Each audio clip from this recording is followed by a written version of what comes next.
roughly 75% of the United States is not sleeping well. Do you feel like health and wellness has turned into a luxury industry that is seemingly impossible to keep up with? Everybody knows how to sleep, knows how to drink water, and knows how to breathe, or so they think they do. In this episode, we will discuss what you can and maybe even should do as a first step to work on your health, especially your brain health. We're going to talk about the fundamentals here. You can't have any of the things we want to have without these three fundamental aspects, what I kind of call the DNA of wellness. Before you choose all those different add-ons and those biohacks that we've talked about, this is how to really truly optimize your longevity of your mind and your body. Here's what ends up happening is after about 3 weeks of doing this, your body just starts to do it. You don't need the alarm system anymore. How do you detect if you're dehydrated? Hydration is all based on your salt-water balance within your system. Is water water? Number one, always look on the label, and you want to look at the sodium count before you look at anything else. Mouth taping has become very popular practice. When air is going through your mouth, it's like putting leaded gas into your car.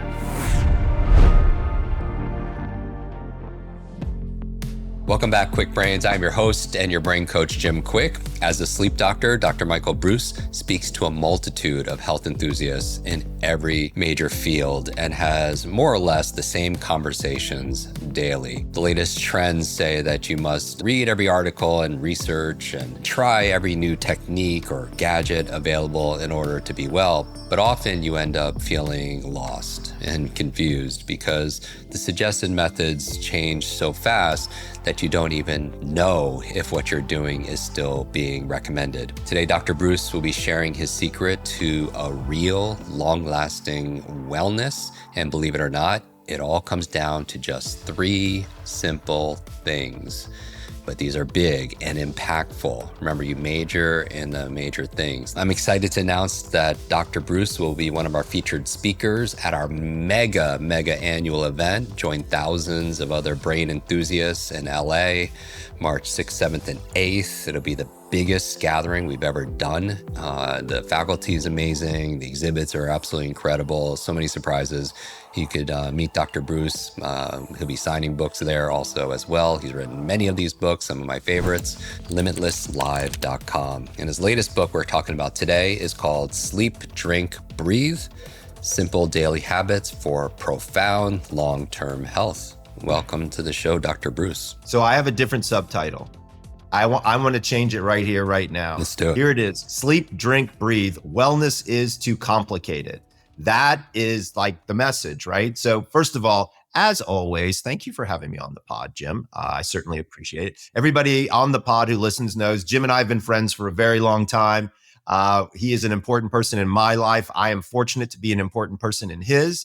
And we have really had a great journey together, and we're going to have many more years together. So it's always great to hang out with a friend and have a great conversation. So thanks, Jim.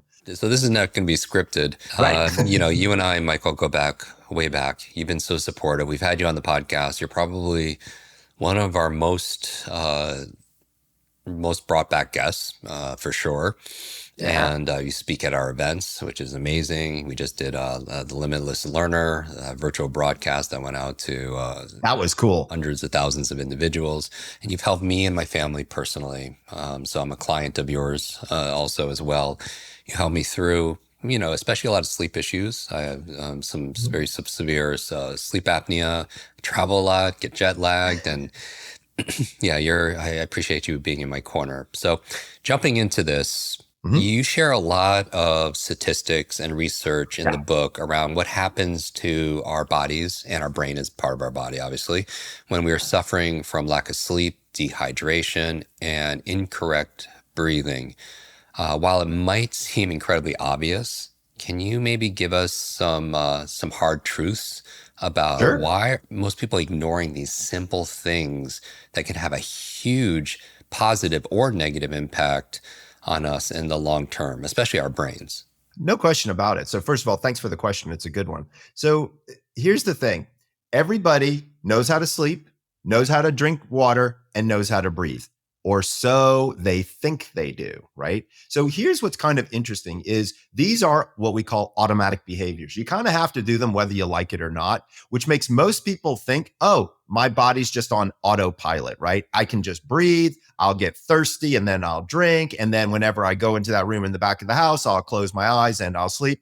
You and I both know there's often challenges in that department as well, right? And so what people think is that these are automatic behaviors that our body should just naturally do and do them appropriately. Here's what I would say is that's true. However, if we just pay attention to how we do these three things, we actually level ourselves up at the most fundamental level.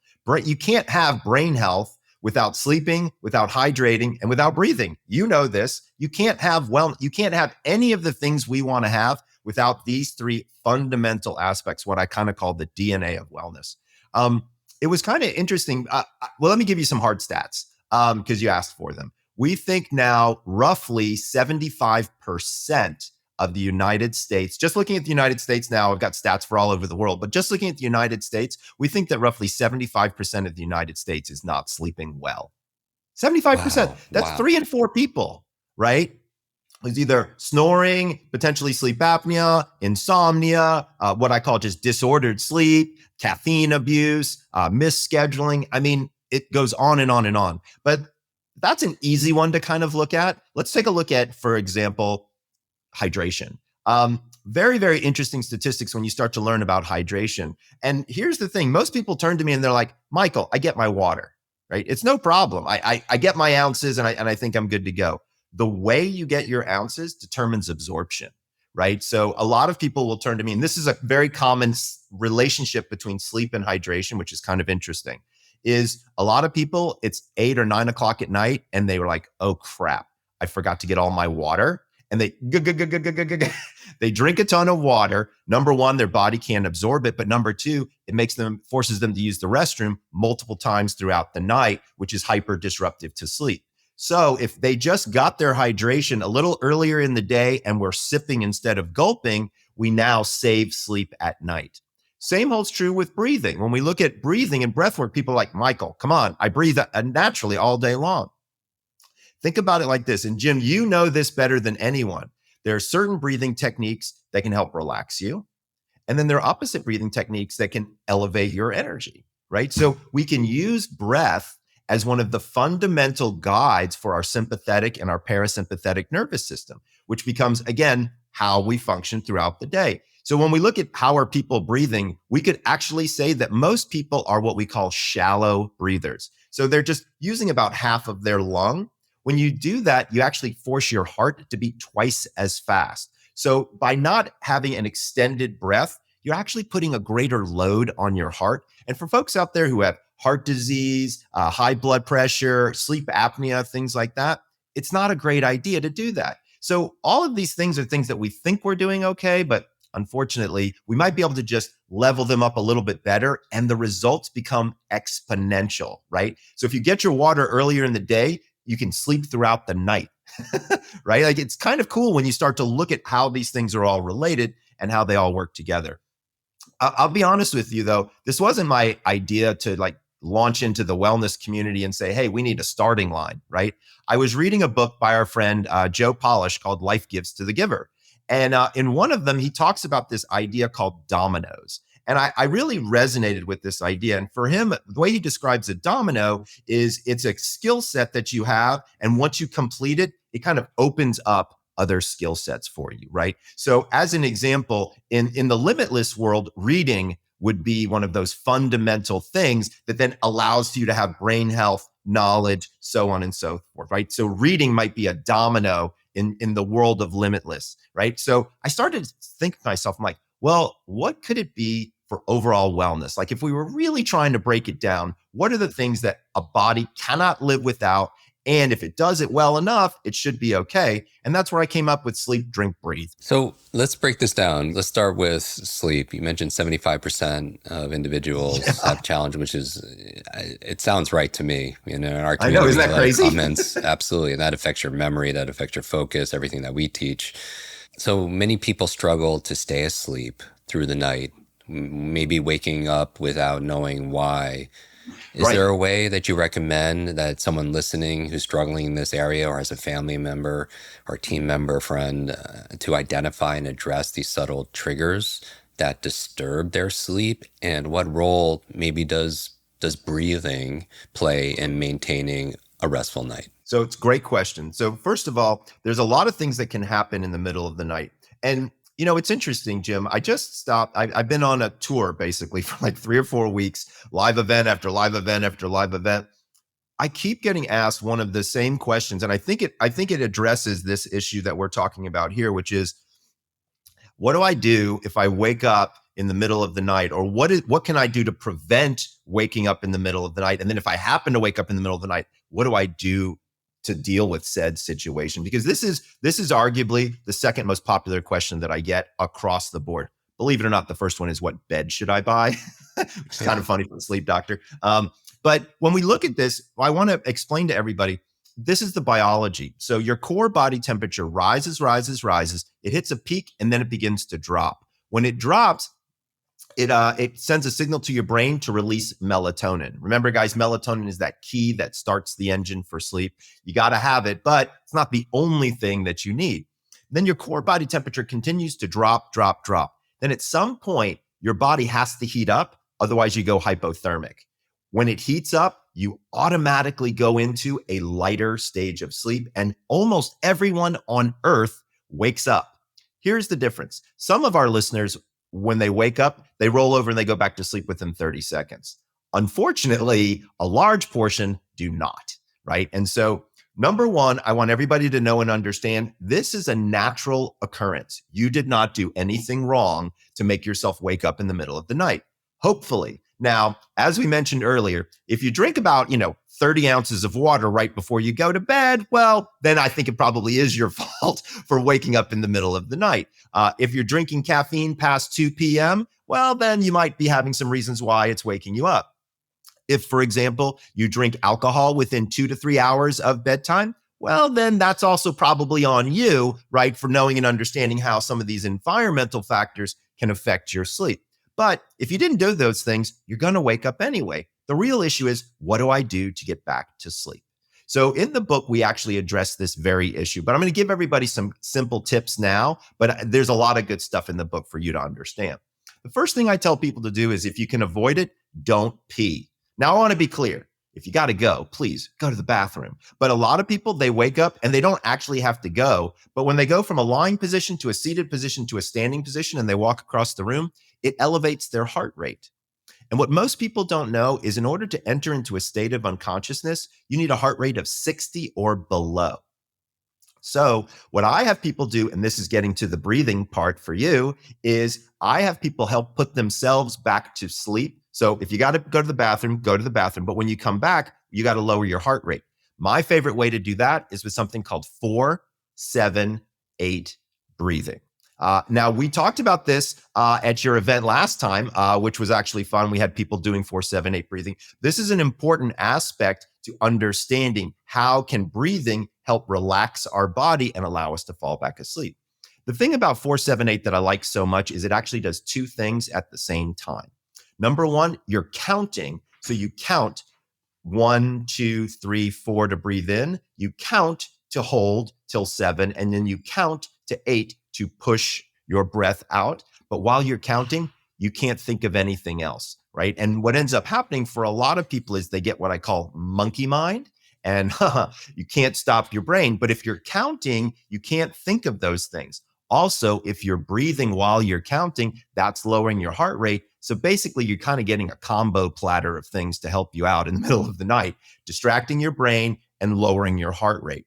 And if you can get to 10 to 12 cycles of this, it works fantastic. Then you just kind of come with the breath, and then all of a sudden, before you know it, the natural sleep cycle is taking over and you fall right to sleep. I know you have a lot of fans listening to this episode because we've had you talk about sleep. And I know a lot of people have listened to our episode where you talk about chronotypes. Yes. And we'll put links to all of this in the show notes at jimkwik.com/notes. Everyone should be going there for a summary and deeper insights and resources. I'll put Joe Polish's episode that we had interviewed there. But So we've talked about chronotypes, and most people know their chronotype. You categorize people as either bears, wolves, lions, dolphins. How does hydration and breathing, Hmm. does it vary across It these does actually. chronotypes? What a great question. So it actually does vary across. So as an example, most people out there know I used to be a wolf. I seem to be transitioning as I get older, but I've always been the night owl, wolfish kind of person. When you're a person like me, what ends up happening in the morning time, you don't want to do anything. You certainly don't want to hydrate. You certainly don't want to wake up at the right time. You certainly don't want to do any type of breathing exercises, right? And so we see that these night owl people, number one, if we tell them to do these things in the morning, forget about it. It's never going to happen, right? But if we can address some of those issues later on, then sometimes they'll come around. So motivation often is a big issue for some of my wolves like me, right? We don't see the sense in it. Versus a lions, it's kind of hard to get them to do anything but all of the stuff that I ask them to do. They are really in it to win it, and they're looking for a lot of those hacks and things like that. So we definitely see different motivational aspects to it. Also, to be fair, I would argue that bears are probably some of the best sleepers since their chrono rhythm has them going to bed at roughly 10:30, waking up at roughly 7:30. So I think there's some differences there. Also, I would argue from a hydration standpoint, there's definitely some differences. So, as an example, lions and dolphins, they have a tendency to worry about water. It's kind of interesting. If you talk to any of them before, if you ask them, "Hey, how much water have you had?" They're like, "Oh, they know their exact ounces." Like it's all kind of kind of almost stressful for them. Whereas when you talk to a wolf about it, they're like, "Yeah, I lost my water bottle this morning. Not really sure where it's at." So again, we see a lot of differences in terms of motivation. We see a lot of differences in terms of activation. And so for folks out there, one of the easiest ways that you can understand more about your chronotype and kind of what to do with it is to start with your sleep schedule. And that's one of the things we talk about in Sleep, Drink, Breathe is if there's one thing that you probably really want to do is figure out what your chronotype is and try to sleep based on the chronotypical guidelines that I give you. This isn't stuff that I made up. This is the real deal. We've interviewed thousands and thousands and thousands of people to understand how this works. And so what's great about it is it gives people guideposts to start to understand what's going on. But chronotypes turn out to be pretty fundamental as well. Let's go into hydration a little bit more. So Yep. your brain is mostly water. We know that even being a little bit dehydrated could affect your reaction time, your thinking speed, so much in terms of our cognitive performance. Mm-hmm. Is there two questions? Mm-hmm. How do you detect if you're dehydrated before the Yep. obvious symptoms kick in? And then is water, right? There's all kinds of water. You go to the stores and there's alkaline water and then there's a reverse osmosis water. Right. Some people talk about putting some kind of mineral or sea salt or what we call hydration multipliers or lemon or something. Yeah. So, all right. So that was a big question and there's a lot of different parts to it. So I'm going to start from the back and you might have to remind me about some of the stuff in the front. So the first thing is water? That's a great question. And so one of the things that we do in the book is we go through the different types of water that are out there. I know that sounds like a crazy thing to say, but there's a difference between mineral water, spring water, tap water, something called hydrogen water. Then there's these additives that you can add to water, things like LMNT, liquid IV, what we call hydration multipliers. So let's break some of this stuff down so that people can understand it. And by the way, we talk about it a lot in the book. So the first thing let's talk about is these hydration multipliers. So what does that mean? What these are is these are powders that people pour into their water that are usually salt and different minerals. Now, magnesium, potassium, calcium, sodium. Sometimes vitamin C. Absolutely. So the question becomes, is this a good idea or is this a bad idea? Number one, always look on the label and you want to look at the sodium count before you look at anything else, because a lot of these are loaded with sodium and that's how they get you to retain water. Hydration is all based on your salt water balance within your system. And so when your system gets saltier, your system holds water. And when it doesn't have as much salt, it releases water. So that's one of the ways you can also know, by the way, that you're hydrated or dehydrated. As an example, look at the color of your urine. Sounds weird, but believe it or not, in India, they have these color charts in every public restroom. So you can, because it's easy to get dehydrated in the heat of India and not realize that you are. You want your urine to be a very light yellow, if at all, almost kind of like a buttery color. If it gets more concentrated, that's a sign that, hey, I might be dehydrated. Now, there's also this thing called the skin tugger test, where you take your hand and you pinch skin like this, and then you drop it. And if it expands back in less than 2 seconds, then that means that you're probably well hydrated. Now, to be fair, if you're 65 years old, your skin might not have that much elasticity. And so you could do this test, think you were dehydrated, and you might not be. So it has a little bit of differences based on your age. So what I tell my folks who are in, my age range, 55, 56 and older, is look at your urine color, do the skin test to try to understand. And also notice when you're thirsty. A lot of people just brush it off and they're like, my mouth's a little dry, but that doesn't necessarily mean I'm thirsty. Your brain is trying to tell you, hey, something's going on here. When we talk about brain health in particular, and we talk about hydration, I'm so glad you brought up the fact that the brain is actually mostly water. So when our body becomes dehydrated, believe it or not, your brain shrinks, okay? Like it physically shrinks. And when it does that, the matter wraps around the nerves, and that's when migraine headaches start. And that's when cluster headaches start, right? So hydration turns out to be a huge problem in a lot of people, and they don't even know it. They're like, oh, I got a headache again.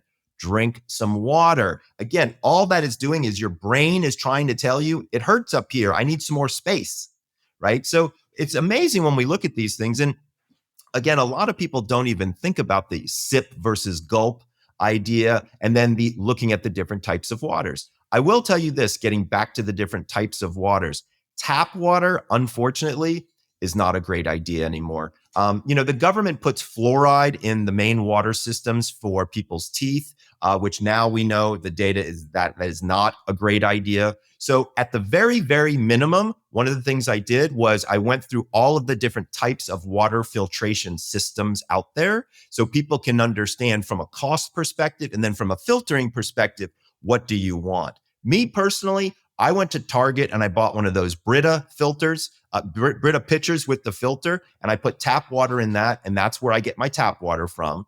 The rest of my water I get from bottled water. Let's talk about bottles for a half a second because, man, nanoplastics are everywhere. So you really want to be drinking your water, if at all possible, from steel or from glass. Try to avoid plastics, and especially try to avoid water that's been contained in plastics, right? So you want to look for water that's in bottles, and preferably colored bottles. You might have noticed there's like these big green bottles that say something like Mountain Valley spring water. Those are some of the best types of water that you can possibly put into your body, right? Now, again, you don't have to spend a ton of money. Go to Target for $20. You can get a Brita filter and then some extra filters. You drop one in every 3 months and you're good to go. If you want to go the extra step, you can get some fancy water as well. Back to the hydration multipliers, looking at the salt, you really don't want more than about 500 milligrams of sodium.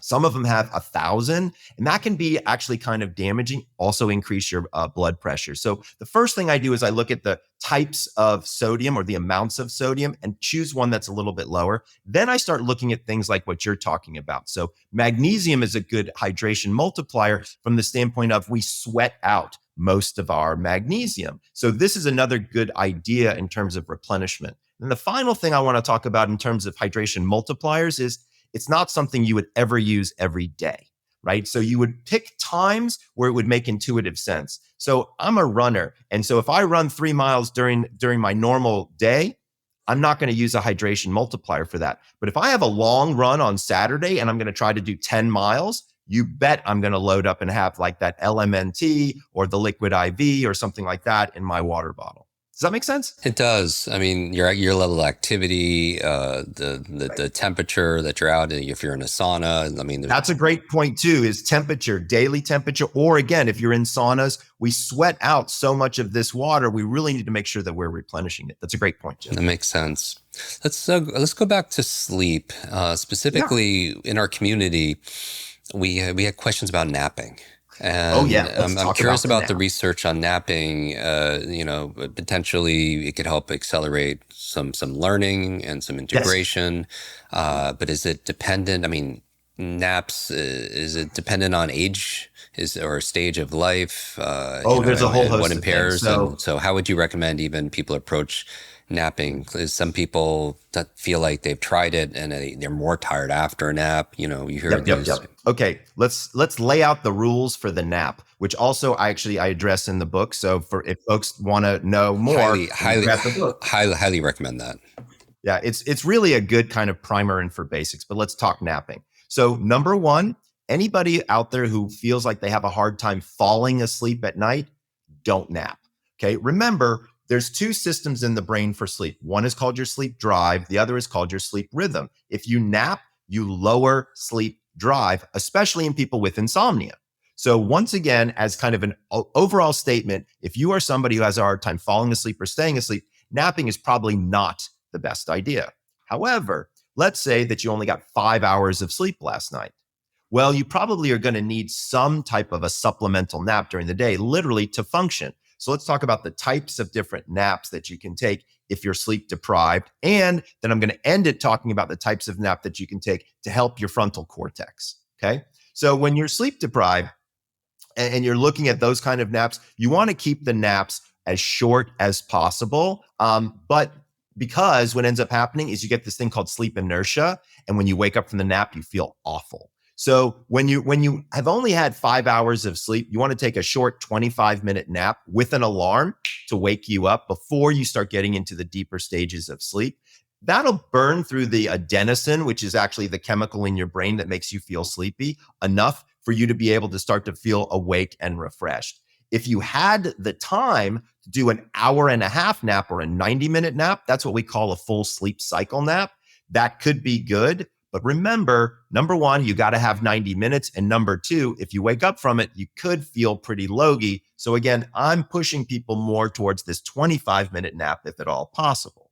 Now, to be fair, between 1 and 3 in the afternoon, siesta time in Latin American countries, every single person on Earth has a small biological event. Their core body temperature rises for about 1/4 degree centigrade and then drops, and a little bit of melatonin is released in our brain halfway through the day. By the way, this is why we feel sleepy after lunch. It has nothing to do with a big pasta dinner or anything like that. Couple of things I tell people to do. Number one, if you're feeling sleepy during that time, go outside and get some sunshine. That actually stops the melatonin from being produced so you don't feel as logy. But if you are feeling like, hey, I've got to sit down and I'm going to do some reading, or I've got to sit down and really have some heavy thinking going on, one of my favorite kind of naps, I do two different kinds. One I call the Napa Latte. This is one where you take a little bit of caffeine, like a cup of drip black coffee, put in some ice cubes, drink it, and then take a 20-minute nap, wake up, you are good to go, and you are firing on all cylinders. And you want to give a presentation, you want to read a book, you want to do what you want to do, you are primed for business. If caffeine isn't your thing, that's okay too. You can still do something like with a green tea or a matcha or something that's got a lighter amount of caffeine. Or if there's something out there that you find that gives you a little bit more energy, you could do it that way. But I always find that that's one of those ways to do things that works out really, really well for people. This 15 to 20-minute nap just before I'm about to do something that's fairly cognitive really can kind of be that great reset. And to be clear, you don't always have to fall asleep during your nap. There's a lot of data looking at something called yoga nidra, or non-sleep deep rest, which is where lying in a dark room in the quiet actually turns out to be rejuvenative. I mean, to be fair, it's not as good as sleep, but sometimes we just kind of need a break, right?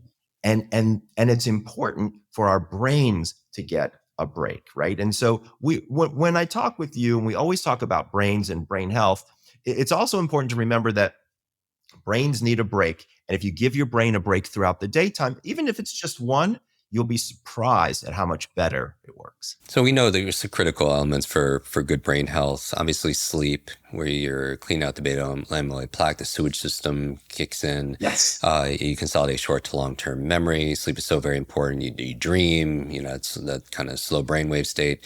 We talked about hydration for the brain. That Yes. if you're dehydrated, just boosting, it could staying hydrated can boost your reaction time, your thinking speed, all that.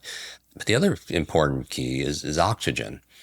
I was just going to say, Breathing, right? well, So, but right. What's the fuel for the brain, right? right. And so as we age, our lung functionality, it decreases, as I saw as much as 40%.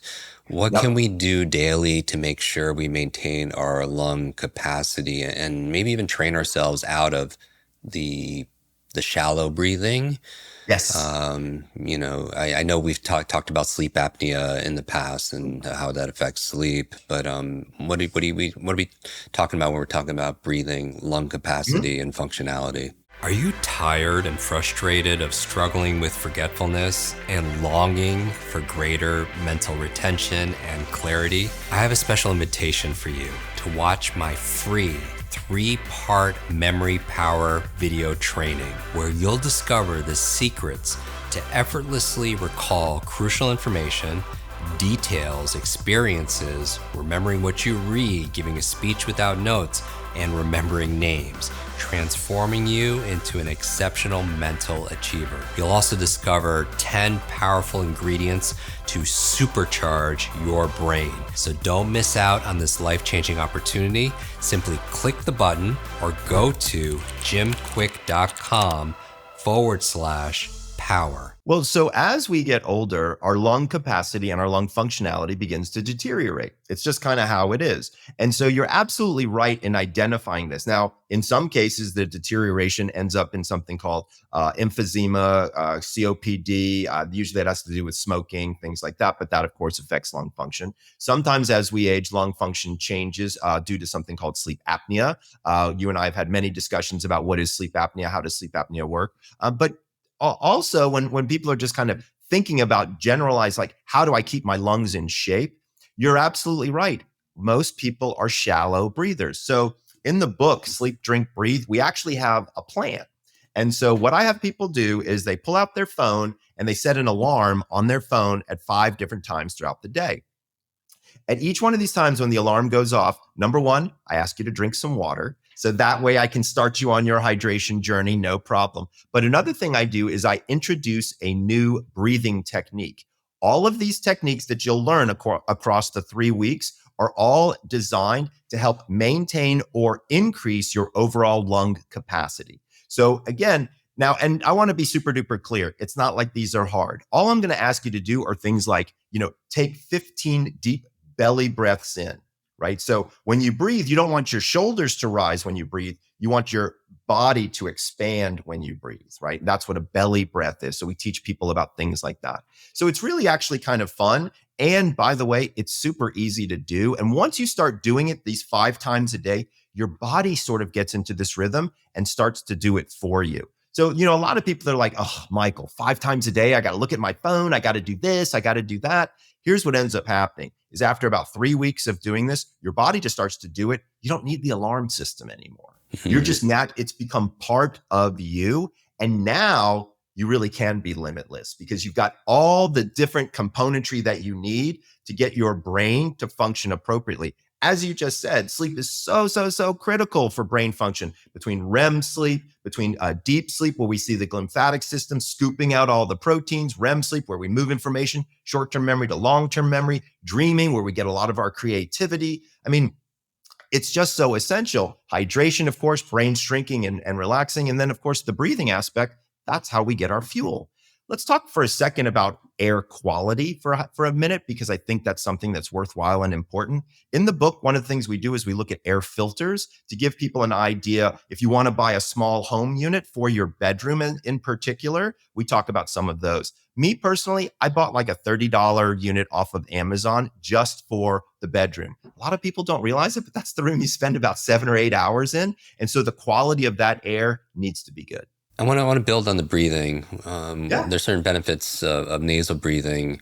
Mouth taping has become a popular practice. Yeah, let's talk about it. What can you tell us about any benefits that come from mouth taping, and what is the proper use here? Is it good for everybody, or is it? Yeah, great question. So I get asked this quite a bit, and I think it's important. We do address it in the book, but let's talk about it now. So mouth tape, 94% of people will close their mouths when they fall asleep.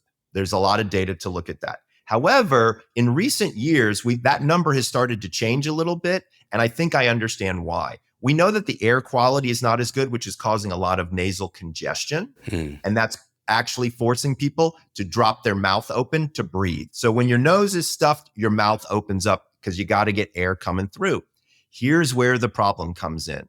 That air is not filtered, right? When air goes through your nose, there are cilia, there's mucus, there are turbinates that will warm the air, that will take out all the bad stuff and allow it to get into your lungs. When air is going through your mouth, it's like putting leaded gas into your car, okay? It is not the good idea. So we really want your mouth to stay closed. Okay, what are the different options that we can do in order to do that? Mouth tape has been around for a long time. However, it's become more popular lately because it's a simple way to keep your mouth shut at night. However, I'm going to be here to warn you cautiously. If you think you have sleep apnea, you should not tape your mouth shut. Because when you tape your mouth shut with sleep apnea and you stop breathing in your sleep, you're going to wake up and you're going to force yourself to breathe, and you're going to rip that tape off, and you're going to rip all the skin off of your lips off, and it's going to become very, very painful, and it's going to become a worse situation than when you started. Want to be clear, mouth taping is fine for people who don't have sleep apnea, but if you have sleep apnea, get your sleep apnea treated. You're going to be much better off. Mouth tape does not treat sleep apnea in any way, shape, or form. Now, also to be fair, a lot of people are using mouth tape incorrectly. So first of all, it's never a horizontal strip. It's a small vertical strip that goes from the center of your nose to the middle of your chin. That's it. You can use just M3 micropore tape. You can buy it at the local drugstore. I think it's like $4. Okay. Don't fall for the marketing of, oh, we've got this special tape that does. I've never seen any tape that does anything other than make people's lips stick together. So I'm pretty sure you don't have to go out and buy the most famous mouth tape that there is. But once again, if you've got sleep apnea, probably not the best idea. There's so much to talk to you about this. What I also love is in your book, you also have a sleep, drink, breathe plan, a 3-week plan, so that everyone who gets a copy can benefit step by step. So you really make it super simple. To end the episode, I like to ask our guests, is there one thing that you are currently studying or learning about that you are particularly excited about? There's a lot of things. You know me, I have a lot of things cooking on the plate. Right now, I'm starting to learn more. Well, I'm excited about the book to be able to help people kind of find the starting line for wellness. So that's really the push for probably the next 3 to 4 months, maybe even a year. But I'm starting to look into things like plant medicine. One of the areas that I think is very interesting is cannabis, psilocybin. How did they have effects on sleep? So I'm going to be doing deep dives in the next coming years. Might be my next book. I'm not sure just yet. Also, as I'm getting older, I'm 56 years old. I'm starting to really look at sleep in people my age and older. So that's been one of the highlights that I've been focusing on over on my YouTube channel at thesleepdoctor.com. So if people want to check that out, I personally have been able to find some really interesting idea sets surrounding sleep at ages, 50, 55, 60, 65. How is it different? What are the different issues to address? So that's been fun. I'm trying to think of anything else. I get to hang out with you in March. I'm pretty excited about that. That's going to be fun, dude. We're going to have a great time. So I think that's another thing on my list that I'm excited about. Amazing. Yeah, I love for people to come and meet Dr. Breus in person. We'll be doing book signings. We'll have his books there also as well. Again, limitlesslive.com for all the details. And where do people get a copy of their book of Sleep, Drink, Breathe? So if you head on over to my website, thesleepdoctor.com, or just sleepdoctor.com/book, you'll see it. And if you get a chance to get it before it comes out December 3rd, there's all kinds of fun pre-orders and fun stuff for people to check out, and you'll enjoy it, I promise. Awesome. Well, I can't recommend your work enough. It's helped me. I've sent you so many clients. You help my family. So I really appreciate that. And I just want everyone to remember that good brain health or health in general doesn't have to be super complicated. By focusing on these three fundamental, you call them, bio behaviors, right? Sleep, hydration, breathing. You can take significant steps towards optimizing your health and your overall longevity. So as always, you can find out more on how to fuel your brain's potential on our YouTube channel, where we post the extended versions. This is definitely longer, so definitely join us there. Join our 1.7 million subscribers, and make sure you follow Dr. Breus on social media. We'll put the links in the show notes again at jimkwik.com/notes. You could also tag me at jimkwik. Let us know what you think about this episode. Make sure you hit the subscribe button and leave a comment under the episode.